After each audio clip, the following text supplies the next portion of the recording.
മുകളിൽ ഉയർന്നു നിൽക്കുന്നത് ആ റൗണ്ട് ഉണ്ടക്കായായിട്ട് കാണുന്നത് പുന്നത്താനം ജാതിയാ. ഈ താഴെ നിൽക്കുന്നത് മറ്റൊരു സൈസ്, നമ്മൾ മഴത്തുള്ളി എന്നൊക്കെ പറയും ആൾക്കാർ. അങ്ങനത്തെ ഒരു വെറൈറ്റി താഴത്തെ ഏതാനും ശിഖരങ്ങൾ, ഒരു 3-4 ശിഖരങ്ങൾ അങ്ങനെയുണ്ട്. അത് നന്നായിട്ട് കായ്ക്കുന്നുണ്ട്. നല്ല കായും പത്രിയൊക്കെ അതിനുള്ളത്. ഇത് എത്ര വർഷമായ ജാതി മരം? ഇതൊരു 10 വർഷമായി.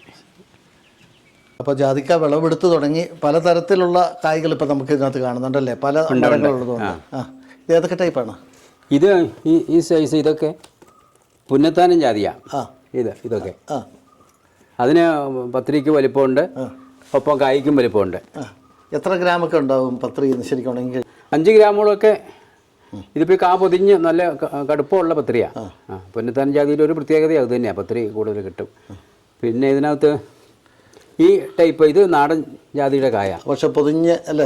പത്രിയുണ്ട്, പക്ഷെ മറ്റേ അത്രയും കടുപ്പമൊന്നും ഇതിനില്ല. കായ്ക്ക് വലിപ്പം കുറവുണ്ട്. എന്നാൽ ഒരു പ്രത്യേകത എന്ന് വെച്ച് കഴിഞ്ഞാൽ ഈ ചെറിയ കായ ഉണങ്ങുന്നതിന് തൂക്കക്കൂടലുണ്ട്.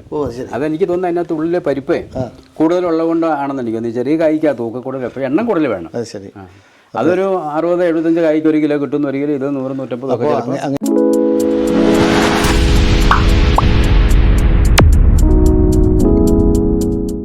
എല്ലാവർക്കും നമസ്കാരം. ഞാൻ ഇടുക്കി കൊമ്പഴിഞ്ഞാലിലെ ചിറപ്പുറത്ത് തോമസേൻ്റെ അടുത്താണ്. വ്യത്യസ്തങ്ങളായിട്ടുള്ള എല്ലാ കൃഷികളും അദ്ദേഹത്തിനുണ്ട്. പക്ഷേ പ്രധാനമായിട്ട് അദ്ദേഹം ശ്രദ്ധിക്കുന്നത് ജാതി കൃഷിയിലാണ്. ഈ ജാതി മരമൊക്കെ എത്ര വർഷമായ മരങ്ങൾ? ഇതൊക്കെ 10 വർഷമായതാണ്. 10 വർഷം പ്രായമുണ്ട്. അത് നേരത്തെ സാധാരണ നാടൻ ജാതി നട്ടിട്ട് അതാ ഞാൻ ബഡ് ചെയ്തതാണ്. ബഡ് ചെയ്തപ്പോൾ പുന്നത്താനം ജാതിയാണ് ബഡ് ചെയ്തത്. അത് ഇപ്പോൾ ഒരു 7 വർഷത്തോളമായിട്ടുണ്ട് ബഡ് ചെയ്തിട്ട്. ഇപ്പോൾ ഈ വർഷം പൊതുവെ ജാതിക്ക കുറവാണെന്ന് ഒരിക്കലും ഇതായാലും ഒരുവിധം മെനയായിട്ട് കായ്ച്ചിട്ടുണ്ട്. ബഡ് ചെയ്തിട്ട് ഇപ്പോൾ എത്ര നാളായി? 7 വർഷമായി. 7 വർഷം. പുന്നത്താനം ജാതിയുടെ പ്രത്യേകത കായ്ക്ക് നല്ല മുഴുപ്പുണ്ട്. പത്രി നല്ല പത്രി കിട്ടും.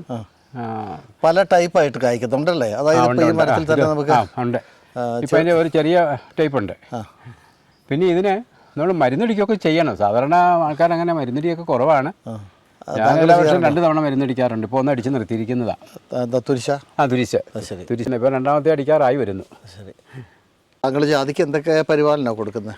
പ്രധാനമായിട്ട് ചെയ്യുന്നത് ജൈവവളമാണ് ഞാൻ കൂടുതലായിട്ട് ഉപയോഗിക്കുന്നത്. ജൈവവളം എന്ന് വെച്ച് കഴിഞ്ഞാൽ വേപ്പും പിണ്ണാക്കിടും, 8 പിണ്ണാക്കെന്ന് പറഞ്ഞത് മിക്സ് ഉണ്ട്. കൂടാതെ എനിക്ക് ചാണകപ്പൊടി ഉണ്ട്.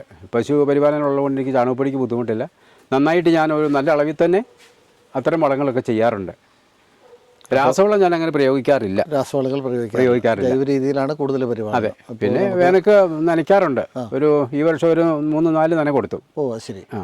അത് ഏലം നനയ്ക്കുന്ന കൂട്ടത്തിൽ ഇതും കൂടെ ആ കൂട്ടത്തിലങ്ങ് നനച്ചു പോയി. പലയിടത്തും ഈ തവണ ജാതി വളരെ കുറവാണ്. ഇവിടെയും കൃഷിയിടത്തിലും എല്ലാ ജാതി ഒരേപോലെ കായ്ച്ചിട്ടില്ല. പുന്നത്താനം ജാതി ഒരുവിധം കായ്ച്ചിട്ടുണ്ട്. ഇതൊരു നാടൻ ജാതിയാണ്. എല്ലാ വർഷവും ഒരുവിധം കായ്ക്കാറുണ്ട്. അതിൻ്റെ പരിപ്പ് ചെറുതാണ്, പത്രി ചെറുതാണ്. പക്ഷേ എങ്കിലും കായുടെ എണ്ണം കൂടുതലുണ്ട്. കുറച്ചും കൂടെ മരം പട്ടാരം എടുത്ത് വളരുന്നുണ്ട്. പുന്നത്താനം ജാതി സാധാരണ ഇത്രയും പട്ടാരം വെക്കാറില്ല. തോമസ് ഇപ്പോൾ ജാതിയുടെ ചോട്ടിൽ എന്തോ ഇട്ട് കൊടുത്തിട്ടുണ്ടല്ലോ? അത് ഞാൻ ഇട്ട് കൊടുത്തിരുന്നത് കക്ക കുമ്മായി ഇട്ട് കൊടുത്തായിരുന്നു.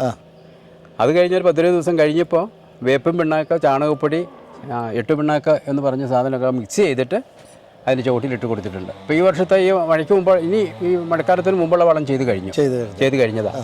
ഇനി ഞാൻ സാധാരണ ഒരു വളം കൂടി ചെയ്യാറുള്ളൂ. വലിയ കടുപ്പപ്പെട്ട മഴയൊക്കെ അങ്ങ് മാറിക്കഴിയുമ്പോൾ. താങ്കൾ കാട്ടുജാതി നട്ടിട്ടാണോ ബഡ് ചെയ്യാറ്? എങ്ങനെയാണ് ചെയ്യാറ്? അല്ല, ഞാൻ സാധാരണ നഴ്സറിയിൽ നിന്ന് വാങ്ങുന്ന നല്ല ജാതിത്തൈ തന്നെ വാങ്ങിച്ച് നട്ട് ചെയ്ത് അന്ന് ചതയിലാണ്. ഒരു വർഷം 2 വർഷമൊക്കെ പ്രായമായപ്പോഴത്തേനും നല്ല തൈയായി.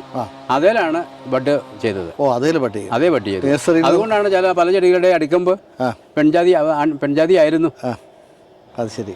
അതുകൊണ്ട് ഒരു ചെടിയെ തന്നെ 1-2 വെറൈറ്റികൾ. ഒന്ന് ബഡ് ചെയ്ത പുന്നത്താനം ജാതിയുണ്ട്. ഞാൻ ബഡ് ചെയ്തത് കൂടുതലും പുന്നത്താനം ജാതിയാണ്. എത്ര ജാതി മരങ്ങളുണ്ട് ഈ കൃഷിയിടത്തിൽ? എനിക്ക് മൊത്തത്തിൽ 80 ചെടിയുണ്ട്. അതിലൊരു 45-50 എണ്ണം പുന്നത്താനം ജാതി ബഡ് ചെയ്താണ്. ബഡ് ബാക്കിയാണ് നാടൻ ചെടികളുള്ളത്. ഈ കൃഷിയിടത്തിലേക്ക് വരുമ്പോൾ ഏലം കൃഷിയും കൂടി ഉണ്ട്. ഏലം പിന്നീട് ചെയ്തതായിരിക്കും അല്ലേ? അതെ. ഏലം അതോടൊപ്പം തന്നെ പ്ലാവ്, മരങ്ങളൊക്കെ നിൽക്കുന്ന ഒരു കൃഷിയിടമാണിത്. ജാതി കൃഷി അതെങ്ങനെയെങ്കിലും ബാധിക്കുന്നുണ്ട്. ചോല കുറച്ച് കൂടുതലാണ്. ഇപ്പോൾ ഈ ഏലമൊക്കെ ഇങ്ങനെ ചേർന്ന് നിൽക്കുന്നു. പിന്നെ കൊക്കോ ഇതിനകത്തുണ്ട്. ഈ കൊക്കോ ഇതെല്ലാം കൂടെ കൂടി കഴിയുമ്പോഴത്തേനും ഒരു ഇച്ചിരി അടവ് ബാധിച്ചിട്ടുണ്ട്. ശരി ശരി. ഞാനതുകൊണ്ട് ഈ വർഷം അത് മാറ്റണം എന്ന് വിചാരിച്ചാ. ശരി. കൊക്കോ കൃഷി വേണ്ടാന്ന് വെച്ചിട്ട് ജാതി കൃഷിയിലോട്ട് കുറച്ചും കൂടെ ശ്രദ്ധിക്കാനാണ് ഉദ്ദേശിക്കുന്നത്. മരങ്ങൾ എത്ര അകലത്തിൽ നടണമെന്നാണ്? പുന്നത്താനമൊക്കെ ആണെങ്കിൽ എത്ര അകലത്തിൽ ഇറങ്ങണം? പുന്നത്താനമൊക്കെ വളരെ മറ്റേ സാധാരണയുള്ള അകലത്തിൻ്റെ ആവശ്യമില്ല. ഇല്ല. ഒരു 10 അടി അകലമൊക്കെ ഉണ്ടെങ്കിലും ഇവന്മാർ കാരണം ഇതിന് പട്ടാരം കുറവാണ്. ഇതിങ്ങനെ കൂർത്ത് മുകളിലോട്ട് പോകും. ഇതാണ് പ്രത്യേകത. വിളവെടുപ്പ് തന്നെ ഇപ്പോൾ ആരംഭിച്ചെങ്കിലും ചിലതെല്ലാം പിഞ്ചായിട്ട് ഇങ്ങനെ നിൽക്കുന്നുണ്ടല്ലോ. ഇപ്രാവശ്യം ഒരു 3 സൈസെങ്കിലും കഴിച്ചിട്ടുണ്ടെന്ന് എനിക്ക് തോന്നുന്നു. ഇപ്പം പൊട്ടി തുടങ്ങിയ കായുണ്ട്, ഇനി പൊട്ടാറായി നിൽക്കുന്നതുണ്ട്, ചെറിയ കായുണ്ട്. 2-3 വെറൈറ്റി ആയിട്ട് ഇപ്രാവശ്യം കാ വന്നിരിക്കുന്നത്. ഒരു 5-6 ആൺജാതിയോളം നിൽപ്പുണ്ട്, എല്ലാം പൂത്ത് നിൽക്കുന്നു. അതെനിക്ക് കാപിടുത്തത്തിന് കുറച്ച് അപ്പോൾ ആൺജാതി കൂടുതലുള്ളത് കൊണ്ട് തന്നെ പരാഗണം നന്നായിട്ട് നടക്കുകയും കൂടുതൽ കാപിടുത്തം ഈ തോട്ടത്തിൽ ഉണ്ടാവുകയും ചെയ്തു. പല തോട്ടങ്ങളിൽ നമുക്കത് കാണാൻ കഴിയുന്നില്ല. എല്ലാവരും ഈ പെൺജാതി തന്നെ വെച്ച് പിടിപ്പിച്ചേ അത് കുറേ കായ്ക്കാനെന്നല്ല. ഇപ്പോൾ തേനീച്ച ആണല്ലോ പരാഗണത്തിന്റെ പ്രധാന കക്ഷി. ആ പുള്ളിക്കാരനെ 1 കിലോമീറ്റർ വരെ യാത്ര ചെയ്യുന്ന പറയുന്നേ. അപ്പം ചെയ്യുമായിരിക്കും, പക്ഷെ അടുത്ത് കൊണ്ടുവന്ന് വരികയില്ല, നമുക്ക് പരാഗണം കൂടുതലായിട്ട് നടക്കും. എനിക്ക് തോന്നുന്നു ഇതിനകത്ത് ഇങ്ങനെ ഈ വർഷം ഇക്കൊല്ലം പൊതുവിൽ കാ കുറവാണ്. ജാതിയിൽ എല്ലാവരും അങ്ങനെ പറയണേ, കായില്ലെന്ന് പറയുന്നു. പക്ഷേ എനിക്ക് പല ജാതികളിലും നന്നായിട്ട് കായ്ച്ചിട്ടുണ്ട്. അതിൻ്റെ ഒരു കാരണം എനിക്ക് മനസ്സിലാകുന്നത് ഈ പരാഗണം നന്നായിട്ട് നടക്കുന്നു. അത് അൺജാതി കൂടുതലുള്ളതുകൊണ്ടാണ്. പിന്നെ ഈ പറഞ്ഞ പോലെ തന്നെ വല്ലാത്ത തണലുള്ളിടത്ത് കായ്ഫലം കുറവുണ്ട്. ഇപ്പോൾ ഈ ജാതിയിലൊക്കെ നമ്മൾ നോക്കുമ്പോൾ ശരിക്കും ചെടി വെച്ച് നോക്കുമ്പോൾ അടഞ്ഞ് നിൽക്കുന്ന അത്രയ്ക്കില്ല. ചേട്ടാ, പാറക്കെട്ടിലാണല്ലോ അതേ ജാതി. അത് അവിടെ ഒരു കാട്ടുപത്രി തന്നെ മുളച്ച് നിന്നിരുന്നതാ. അപ്പോൾ അത് നിന്നപ്പോൾ ഞാനിങ്ങനെ വട്ടി ചെയ്ത കൂട്ടത്തിൽ അതിലും കൂടെ അങ്ങ് വട്ടി ചെയ്തു. ശരി. അതൊരു ഭാഗ്യപരീക്ഷണം പോലൊക്കെ അങ്ങ് ചെയ്തതാണ്, ഒരു പരീക്ഷണമായിട്ട്. എത്ര നാളായി വട്ടി ചെയ്തിട്ട്? 7 വർഷമായി. മറ്റുള്ള ജാതിയൊക്കെ ചെയ്ത കൂട്ടത്തിൽ അതും ചെയ്ത് കൊടുത്തതാ. അത് കുറച്ച് തുറസായിട്ടാണ് നിൽക്കുന്നത്, പക്ഷെ മുകളിൽ നന്നായിട്ട് കായുണ്ട്. മുകളിൽ കായുണ്ട്. താങ്കൾ തുരിശടിക്കുന്നത് എങ്ങനെയാണോ രീതി?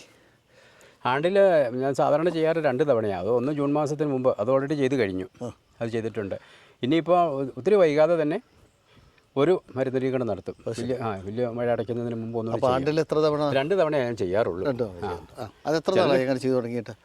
അത് ഞാൻ കഴിഞ്ഞ വർഷം 2-3 വർഷമായി അങ്ങനെ ചെയ്യുന്നു. കഴിഞ്ഞ വർഷമൊക്കെ ഒത്തിരി കാലാവസ്ഥ പ്രതികൂലമായതുകൊണ്ട് നഷ്ടപ്പെട്ടു പോയി. അപ്പോൾ തുടങ്ങി ഞാൻ ഇങ്ങനെ മരുന്ന് തിരിച്ചടിക്കുന്നുണ്ട്. തോമസേട്ടൻ്റെ ഒരു ജാതിമരം ഇങ്ങനെ വല്ലാതെ പടർന്ന് പന്തലിച്ച് നിൽക്കുന്നുണ്ട്. അവന് ചില പ്രായക്കൂടുതലുണ്ട്.